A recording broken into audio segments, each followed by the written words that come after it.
friends, and welcome to Star Wars for 100 Days, the ultimate fan countdown leading up to the release of Star Wars The Force Awakens. Every single day, we're getting closer and closer to the release of the greatest sci-fi sequel in cinema history. And today we're going to celebrate by talking about the most famous bounty hunter in the Star Wars universe, Boba Fett. Boba Fett is an absolute phenomenon among Star Wars fans. He's one of the most popular characters from the entire series, and that's really surprising, because his first appearance in the live-action films, Star Wars The Empire Strikes Back, he only has 4 lines of dialogue. As you wish. He's no good to me, dead. What if he doesn't survive? He's worth a lot to me. Put Captain Solo in the cargo hold. To make matters worse, in Return of the Jedi, he only has 1 line of dialogue, which is, what the? And this happens when Han Solo defeats Boba Fett and ends up sending him into the maw of the Sarlacc pit. According to George Lucas, this was supposed to be the end of the character of Boba Fett, and he had no way of anticipating how popular this character was going to be. In fact, Boba Fett's portrayal in The Empire Strikes Back is not even the first time the character made an appearance. His debut was actually in the Star Wars Holiday Special.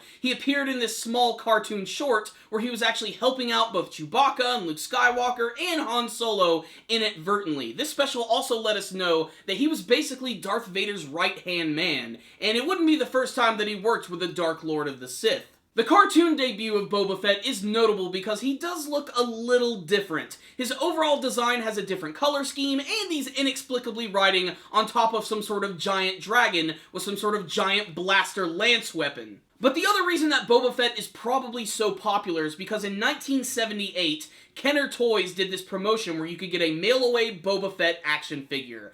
Everyone and their mom wanted this action figure. Hell, even my brother had his own, which was unfortunately chewed up by our old dog back in the day, which continues to piss me off. So fans of Star Wars got to see this character not only in a cartoon special, but they got to get the very first Empire Strikes Back action figure, which was Boba Fett. This only intensified their love of the character, and when he appeared in Empire Strikes Back, he just became even more popular. Another explanation as to why Boba Fett is simply so popular is just his design. It's so perfect. He was designed by Joe Johnston and Ralph McQuarrie, and he was sort of like a combination of Darth Vader and the Stormtroopers. And that's what I most love about this character, really, is just the overall mysterious qualities of him.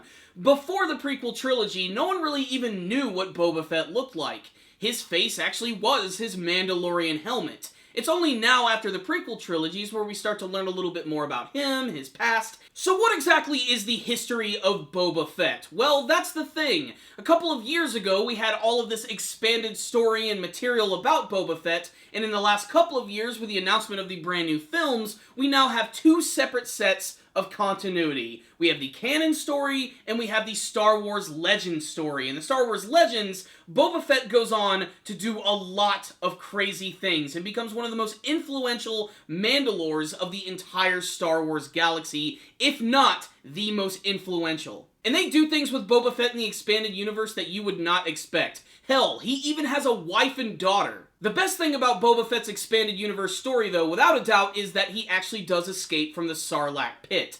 Albeit, he doesn't get out of it easily. He is able to destroy most of it with all of his Mandalorian weapons, however, it does leave him scarred. In fact, in the expanded universe story, Boba Fett is actually saved by fellow bounty hunter Dengar. They even have a short partnership after this, going around the galaxy looking for bounties. But in the canon version of Star Wars, currently at this point in time, Boba Fett has been eaten by the Sarlacc pit. However, creators of the series and people who are working on the anthology films are claiming that he actually did survive and should return at some point in the series. Whether we see him in Star Wars The Force Awakens or an anthology movie is really up in the air at the moment. That being said, I don't think it's going to diminish Boba Fett's popularity at all. Without a doubt, I'd say next to Luke Skywalker, Han Solo, and Darth Vader, the most popular character, without a doubt, is Boba Fett. With that being said, let's go ahead and talk a little bit about the history of Boba Fett, where he comes from, where he's at now, and where he could possibly be going. Boba Fett was a famous Mandalorian warrior, mercenary, and bounty hunter, and son of famed bounty hunter Jango Fett. In fact, he was directly cloned from Jango himself and is the only unaltered clone of the series. This means that he's going to age like a normal person. Throughout the course of his young career, Boba Fett would travel the galaxy with his father, learning all of the skills of the trade, as well as the history of the Mandalorians. Unfortunately, during a crucial battle at the Battle of Geonosis, Jango Fett lost his life to Jedi Mace Windu. This is where Boba Fett's true journey finally began. Before the formation of the Galactic Republic, Boba Fett was mentored by a lot of famous bounty hunters in the galaxy. Bossk, Aurra Sing, Cad Bane. This is also where he began his relationship with the crime lord Jabba the Hutt, who would be his main employer. After years of training, which included hand-to-hand combat, tracking skills, and learning to use the Mandalorian armor, Boba Fett became without a doubt the most ruthless and terrifying bounty hunter of the entire galaxy. Despite his terrifying reputation, however, Boba Fett still had a sense of honor, which means, unlike Cad Bane, he wouldn't simply accept any job just because of the money. He would do it because of his very own decisions. The good news for Boba Fett is that during the takeover of the Galactic Empire, business was up. The Galactic Empire was constantly looking for people who could possibly oppose their organization, and Boba Fett was their go-to bounty hunter. He was around so much that he was actually considered Darth Vader's right-hand man. And that's another thing that's very interesting. In the expanded universe, Boba Fett and Darth Vader have a very complex relationship. There are only so many characters in the series who could actually talk back to Darth Vader without getting force choked. Boba Fett was one of those characters. He's even battled with the Sith Lord on a couple of occasions. One of the crowning achievements for Boba Fett, however, was when he was finally able to track down Han Solo, and he was able to capture him, encasing him in carbonite, and bringing him to crime lord Jabba the Hutt. Capturing Han Solo was a personal accomplishment for Boba Fett. Unfortunately, this drew the attention of his friends, Luke Skywalker and Princess Leia. They arrived at Jabba's palace and tried to negotiate, but this eventually led to their capture. They, like many of Jabba's victims, were to be thrown into the mouth of the Sarlacc pit, where they were going to be digested over the course of 1,000 years. Unfortunately, this was the turning point in Boba Fett's career. Boba Fett was trying to take out Chewbacca, Han Solo, and Luke Skywalker, and unfortunately for him, he didn't have the opportunity to take out the young heroes, because Han Solo inadvertently hit Boba Fett's backpack, which ended up sending him right into the side of Jabba's sail barge, which then sent him right into the mouth of the Sarlacc pit. In the movie versions, this is pretty much it. Boba Fett is dead. You even hear the Sarlacc burp. However, fans could just not accept that Boba Fett, the most ruthless and terrifying bounty hunter in the galaxy, would be killed by a giant sand vagina. However, the expanded universe stories let us know that Boba Fett did make a quick escape and returned to being the best bounty hunter in the galaxy, continuing to have an intense rival with Han Solo, while all at the same time gaining a little bit of respect for the smuggler as well. One of the reasons Boba Fett is considered one of the most ruthless bounty hunters in the galaxy is that he's essentially the ghost of the Mandalorians. He's one of the last ones left, and he actually uses their armor as well, and that's actually one of the key reasons why he's so good at hunting. Not only was he trained by a Mandalorian, but he actually happens to have all of their weapons as well. His incredibly iconic armor is not just there for show, it helps him out quite a bit. Durablast plating, a digital life support system, flamethrowers, blades, blasters, he's got it all. Not to mention his signature jetpack, which allows him to fly at great distances. Not to mention he also has his signature starship, the Slave One, which would have multiple upgrades in the expanded universe as well, some of which were entirely brand new ships.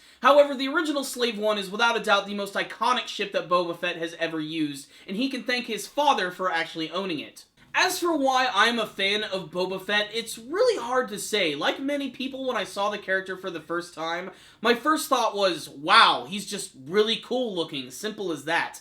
But another reason that I liked the character a lot is because when I was a kid, the reason that I really liked Star Wars a lot originally was not because of the movies, but because of this toy line, which was called Star Wars: The Power of the Force, which sort of reinvigorated my love of Star Wars. I'd seen the movie as a kid, but I never really appreciated the characters or the story. When I started playing with the action figures, that's when I got really obsessed with the characters. In fact, my two very first Star Wars action figures from the Power of the Force line was Darth Vader and Boba Fett. This was when I really started to care about this guy. Not only that, but it was at a point in time in my life when I started reading comic books quite a bit. And Dark Horse Comics released a lot of spin-offs which were just about Boba Fett and his exploits. Whether they be before the movies or after the movies, it really demonstrated why he was such a cool, calm, and badass character.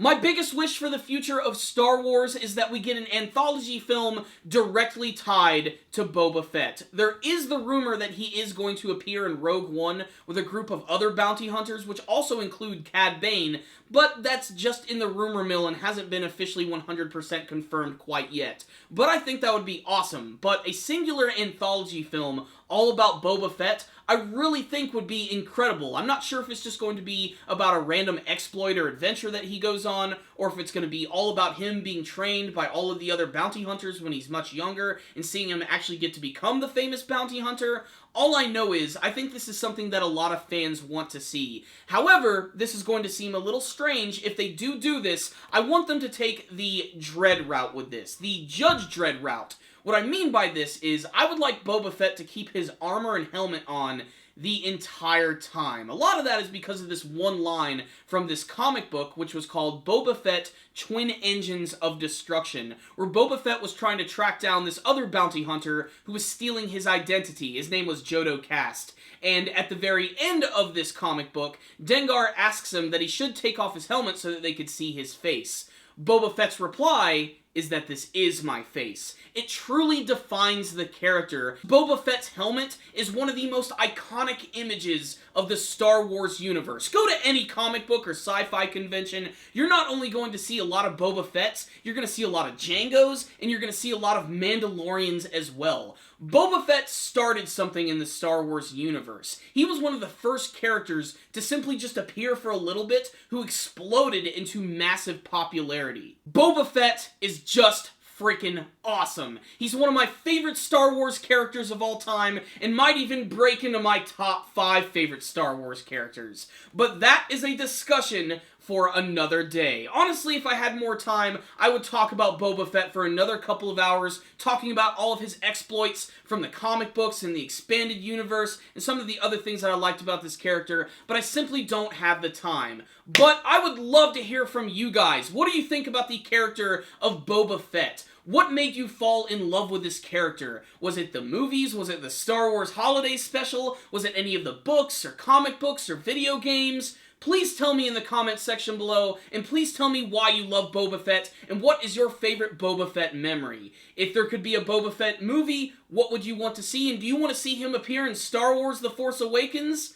Please tell me in the comments section below. Thank you guys for watching this video. Make sure to like it, share it with your friends, and subscribe to the channel. Thank you guys again for watching, and as always, may the Force be with you.